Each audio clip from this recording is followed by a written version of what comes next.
Welcome back to Learn Economia.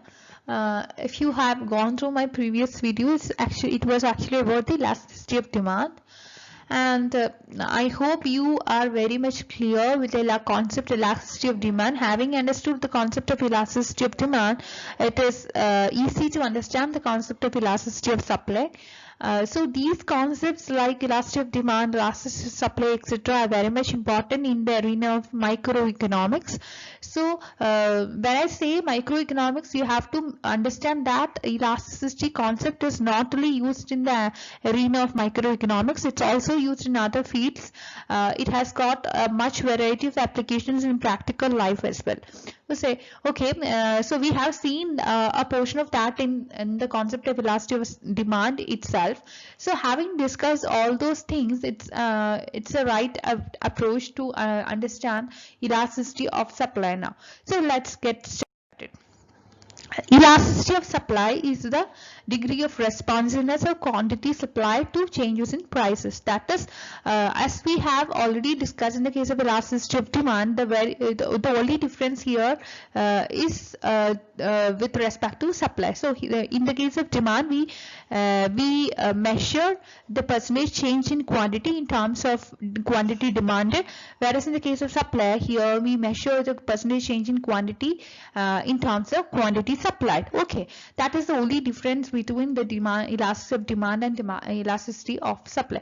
And the denominator percentage change in price applies, that is common for both elasticity of demand and elasticity of supply. Okay, so in the case of elasticity of supply, it is given, or it could be calculated or measured as the percentage change in quantity supplied by percentage change in price, or it is a proportional change in quantity supplied to the proportional change in price. So in notation, we could see we could mention it as delta QS by delta P into P by QS. Here delta QS is equal to the change in quantity supplied, and delta P is a change in price, and P is the price, that is the initial price, and QS is the initial quantity. Okay. So as we have already discussed, this is very much identical to the concept of elasticity of demand, and we have already seen that the price elasticity of demand is always considered to be negative. But coming to the case of the elasticity of supply, this is usually assumed as positive, because we know that the elasticity, the supply curve, it actually move from left to right, and also not only that, it slope upwards. So that is the main thing that you have to understand. In the case of supply curve, it is there exists a positive relationship between the quantity supplied and the price of the commodity. Okay, but there is an exception. We know that there is an exception to supply curve, which is known as a backward bending supply curve, where we understand the supply of labor. So I'll be explaining the backward bending supply curve in a new video, because there we have to explain a little about the how this labor is behaving as a result of changes in the wage rate of the labor. So that actually needs a little bit more explanation. So here we are not going more into that. With that, just understand the different supply elasticity, or in the case of demand itself, we have seen that there are different types of demand elasticity, where we have elastic demand, inelastic demand, and also unitary elastic demand. Okay. Here in the case of supply also we have different types of elasticity. First we have inelastic supply, then we have elastic supply, and then we have unitary elastic supply. Okay, so these things are represented in the figure itself. All the three types of elasticities are represented in the figure itself. Okay. Here in the figure, SS is a perfectly elastic supply curve. SS is a perfectly elastic supply curve. It's a horizontal supply curve. Now coming to S dash, this is known as a perfectly inelastic supply curve.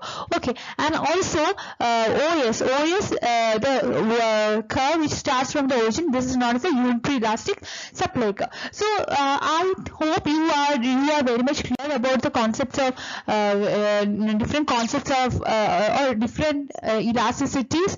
I have already covered this in the video where we have already discussed the demand elasticity. In the case of inelastic supply, the percentage change in quantity supplied will be inelastic, means less than the percentage change in price, whereas in the case of elastic supply, percentage change in quantity supplied will be more than percentage change in price, and in the case of unitary elastic supply, the percentage change in quantity supplied would be equal to the percentage change in price. So having understood that, let's understand the determinants of supply elasticity. One basic importance is that with respect to time, it is one of the most significant factors which influence supply elasticity. So when we say time, we have to distinguish between long run and short run. Long run, we know it is mostly referred to as more than 1 year, whereas in the case of short run, this is mostly considered as less than 1 year. Okay.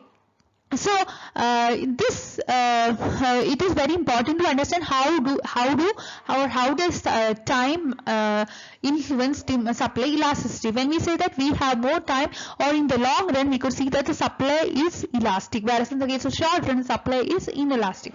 Now coming to the second factor, that is factor mobility. When I say factors, we mean factors of production, that is land, labor, capital, and entrepreneurship. These are the main 4 factors of production. If factors are mobile, that means that greater would be the supply elasticity. That is, higher the factor mobility, you can see that greater would be the elasticity of supply. Then natural constraints. We know that there can be many natural constraints, like natural calamities, then unexpected or unforeseen occurrences, etc. So nature is also playing a very important role with respect to the elasticity of supply. For example, we wish to produce some vintage wine, and it will take many years to mature before it becomes vintage. So actually it is not in our hand, and if you have supply constraints, it is very difficult. It says that your supply is inelastic. You cannot change your supply because it is not in your hand. There are some certain natural constraints and you cannot control it. Okay. And risk taking. What is risk? Risk is actually the ability of a person to undertake losses. So the person is expecting a loss, still he is taking a risk.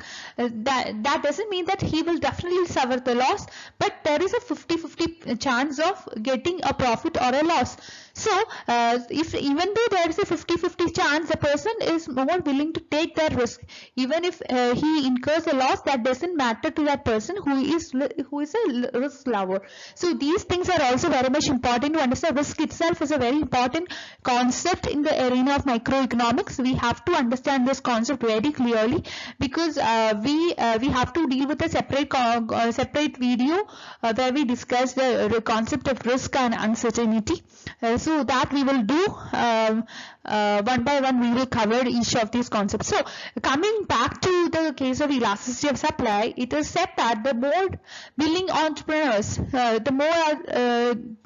so if the entrepreneurs are more willing to take the risk, that means that greater will be the elasticity of supply, and vice versa. Okay. For example, marginal rate of tax is very high, and it may reduce the elasticity of supply. This is also seen. So all these things would be partly influenced by the system of incentives in the economy. Incentives in the sense that all the steps taken by the government to promote certain activity. Okay.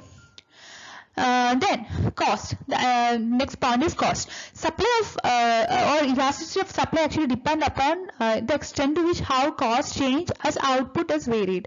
Okay, we know cost of production. Cost of production mainly these are mainly calculated in terms of the remuneration paid to your factors of production.